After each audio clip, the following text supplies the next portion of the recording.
Welcome everybody to the Northern Ireland Investment Summit 2023. I was pleased to meet many of you last night, many people here for the first time.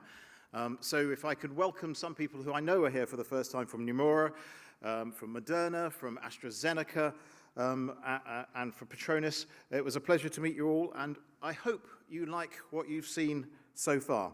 I also hope that you all enjoyed an Ulster fry this morning, and that will keep you going until we break for any refreshments. And it's wonderful to be with you all today as we showcase what makes Northern Ireland a fantastic place to invest. I'd like to thank you all for coming and also extend my thanks to colleagues and the co-hosts for this fantastic event, and someone you'll hear from a bit later, the Secretary of State for Business and Trade, Kemi Badenoch. Michael Gove, I'd like to, my fellow Secretary of State, I'd like to welcome you. My Minister of State, Steve Baker, Dominic, who is also co-hosting, Dominic Johnson from the Department for Business and Trade. You are all more than welcome, and thank you for your participation.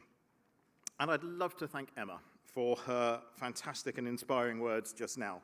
She is a fantastic example of a young person who is actively contributing to Northern Ireland's peace and prosperity by building a successful small business, developing an innovative product, and leading change in her community. Thank you, Emma, very much indeed.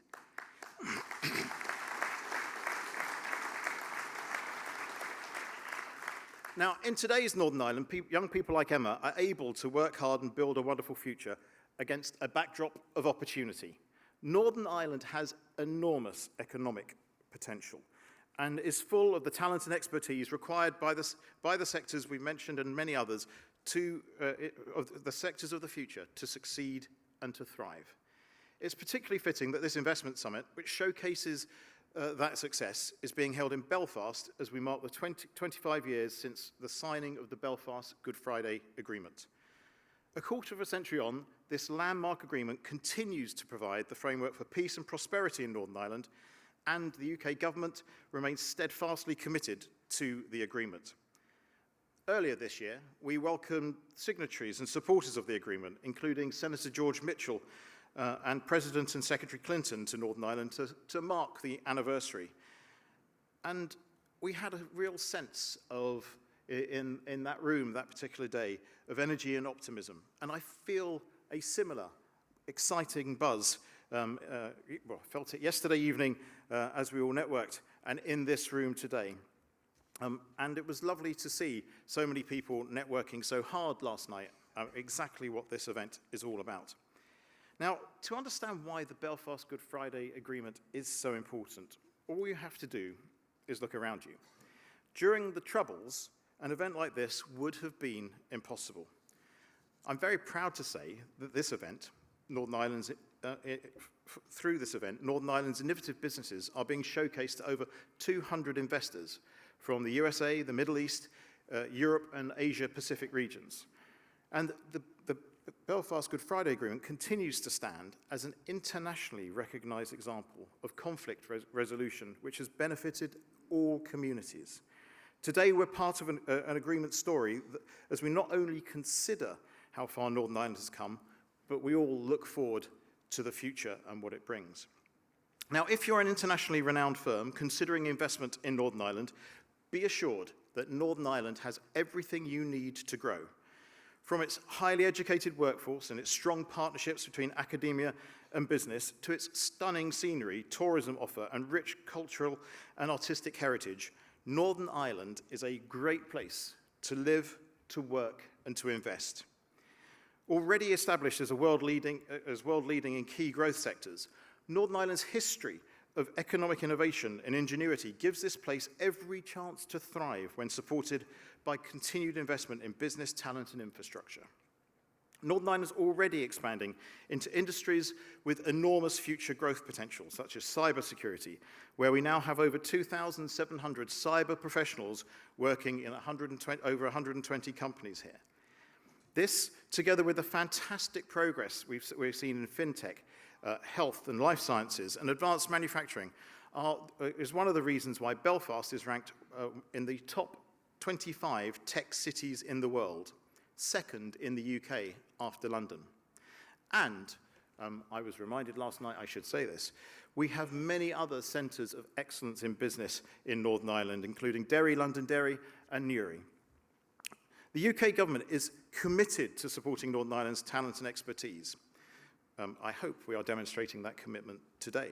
But for example, in the UK government's New Decade New Approach Agreement, we pledged to ensure that there were 5,000 cyber professionals working in Northern Ireland by 2030, a target that we are well on track to meet. Northern Ireland is home to 4% of the UK's cybersecurity workforce, despite only representing 2.8% of the UK's population. We've invested £15 million in SkillUp, which will enable higher education providers to deliver more than 20,000 training places and ensure that businesses can access the skills they need. Through the New Deal for Northern Ireland, we've also invested £8 million in Invest NI to expand their overseas presence and promote trade and investment in Northern Ireland. And of course, Northern Ireland is now uniquely positioned to take advantage of the opportunities presented by the Windsor Framework. The framework provides great opportunities for Northern Ireland to build on the unique benefits of being part of the United Kingdom and our internal market, having access to the new trade arrangements that we negotiate, and being subject to the UK regime for trade in services, whilst also having access to the EU single market for goods.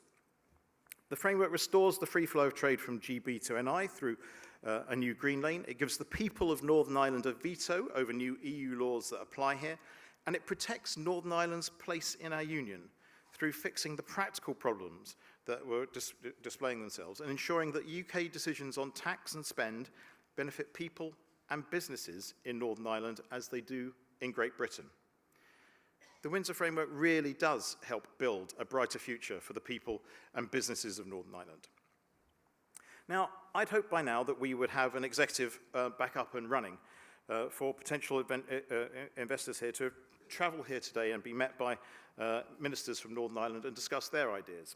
Sadly, this has proved not to be the case.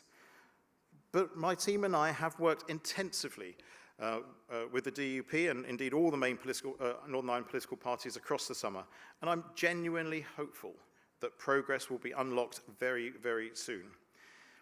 Now, I know it will require courage on all sides to prioritise reconciliation and prosperity over division, but I know this can be done because it was done in spades 25 years ago to deliver the foundations of peace and prosperity here in Northern Ireland. But I can tell you, getting the executive back is the UK government's top priority for this place, and we will do everything we possibly can to do that and to make Northern Ireland a great place to live, to work and to do business for the future. We're committed to make sure Northern Ireland can deliver on its full potential and deliver peace, prosperity and progress. Now, throughout Northern Ireland's history, and indeed some extremely challenging and difficult times, the business community has always kept driving forward.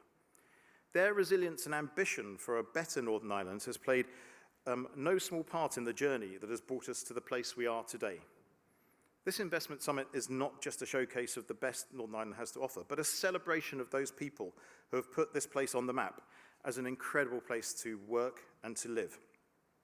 You'll have the opportunity today to hear about Northern Ireland's exciting present and promising future directly from Northern Ireland's businesses and from investors who have already chosen Northern Ireland as the best place to grow their businesses. Now, let me please encourage you to listen to our panel discussions with thought leaders, attend our breakout sessions with sector experts, and visit the exhibition spaces where businesses from right across this place are ready to promote their latest innovations and technological ideas. And as you will have seen from Emma, they're very, very good at getting their point across. Northern Ireland's business community benefits from a very collaborative and productive relationship with its educational institutions. As part of the Belfast City deal, Queen's University and Ulster University are collaborating on the Screen and Media Innovation Lab, which seeks to build on the incredible success story that creative industries have made for themselves here in Northern Ireland. Both of the Northern Ireland's universities rank in the top 10 in the UK for bioscience research.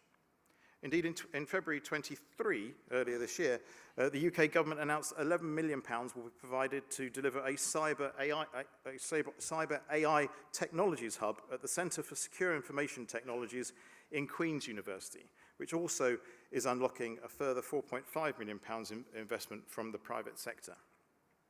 This hub will build on already stellar track record of collaborating with industry, working with the cyber security companies based in Northern Ireland already on research and development projects to harness the power of AI-enabled cyber security.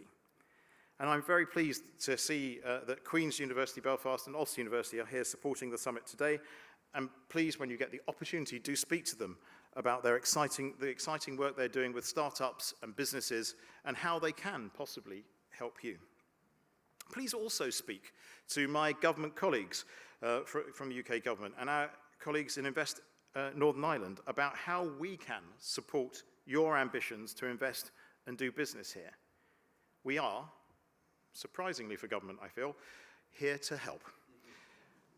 Finally, I'm delighted to have so many international government representatives with us here today, from Ireland, who I absolutely welcome, the EU, the US, North America, and Asia-Pacific countries. This is a great demonstration of the UK's commitment to building global partnerships for the benefit of local people and local businesses here in Northern Ireland, and you are all more than welcome. This is an exciting event, future-focused and full of potential, just like today's Northern Ireland. I know that the relationships that people will build in this room today will benefit businesses and communities in Northern Ireland and the rest of the UK and beyond for years to come. And I really do hope you enjoy the summit. Thank you very much indeed.